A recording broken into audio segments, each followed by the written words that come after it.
కార్యక్రమం ఇక్కడ ఈ అనకాపల్లి బుద్ధుని కొండ వద్ద నిర్వహించబడుతుంది. ఈ కార్యక్రమం యొక్క ముఖ్య ఉద్దేశం ఏంటంటే ఈ యొక్క భారతదేశం మొత్తం మీద డాక్టర్ బాబాసాహెబ్ అంబేద్కర్ గారు కళ్ళగన్నటువంటి ప్రభుత్వ భారత్ను సాధించే దిశగా ఈ కార్యక్రమాన్ని మేము ప్రతి జిల్లాలో ప్రతి గ్రామంలో మేము దీన్ని ఏర్పాటు చేస్తున్నాం. ఇదే విధంగా ఈ జిల్లా ఈ రోజు నుంచి ప్రతి సంవత్సరము ఈ సమ్మేళనాన్ని నిర్వహిస్తుంది. అలాగే ప్రతి జిల్లా కూడా ఇటువంటి సమ్మేళనాల్ని ప్రతి సంవత్సరం నిర్వహించడంతో పాటు గ్రామానికి మేము బౌద్ధాన్ని తీసుకెళ్లే ప్రణాళికను త్వరలో రూపొందిస్తున్నాం.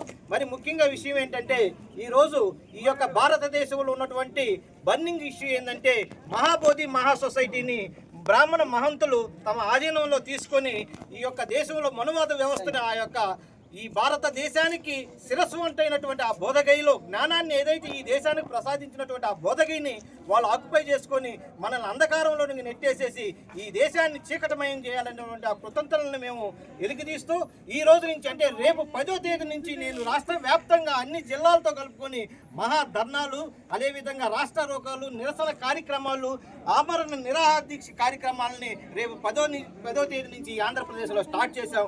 అదేవిధంగా విజయవాడ అంటే మన ఆంధ్రప్రదేశ్ రాజధాని అయినటువంటి అమరావతి విజయవాడలో ఈ నెలాఖరులకి మనం వన్డే హంగర్ స్ట్రైకు, అదేవిధంగా మన హంగర్ స్ట్రైక్ చేసేటువంటి ప్రదేశం నుంచి ర్యాలీగా బయలుదేరి కలెక్టర్కి మెమోరాండం ఇచ్చి ఆ తర్వాత అంబేద్కర్ గారి 125 అడుగుల విగ్రహం వద్ద మనం ఈ యొక్క దీక్షా కార్యక్రమాన్ని ముగిస్తాం.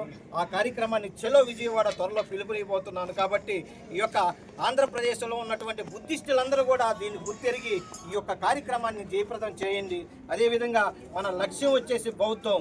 ఎందుకంటే బౌద్ధం అనేది అన్నీ తెలిపింది. స్వేచ్ఛ, సమానత్వ, సౌభ్రతత్వాన్ని ఇచ్చింది. స్వేచ్ఛను గురించి చెప్పింది. అలాగే కుల నిర్మూలన గురించి చెప్పింది. కార్మిక వ్యవస్థను గురించి చెప్పింది. ఈ బౌద్ధం చెప్పనటువంటి పాయింట్ ఏది లేదు. ఈ భౌతికంగా ఈ దేశంలో పరిపాలన చేయాలంటే రాజు ఏ విధంగా ఉండాలి, ప్రజాస్వామ్య పరిపాలన వ్యవస్థ ఎలా ఉండాలి, ప్రతి ఒక్క విషయాన్ని పోసగుచ్చినట్టు చెప్పినటువంటి బౌద్ధం. బుద్ధుడు మనం అనుకున్నట్టు కేవలం ఆధ్యాత్మికవేత్తో లేదా అహింసక మార్గదర్శి అనుకుంటారు, అది పొరపాటు.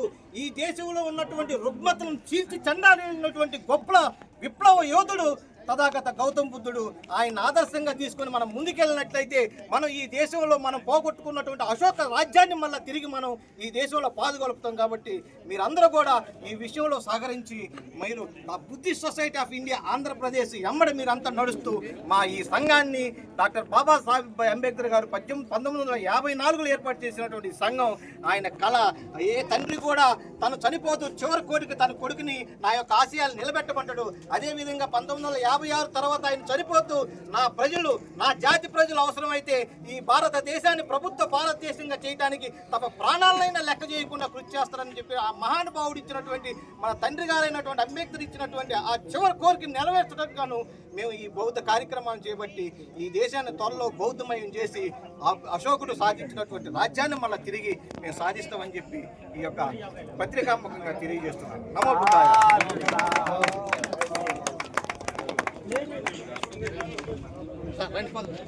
అందరూ దిగేటప్పుడు చూసుకోండి, స్టెప్ బాగాలేదు.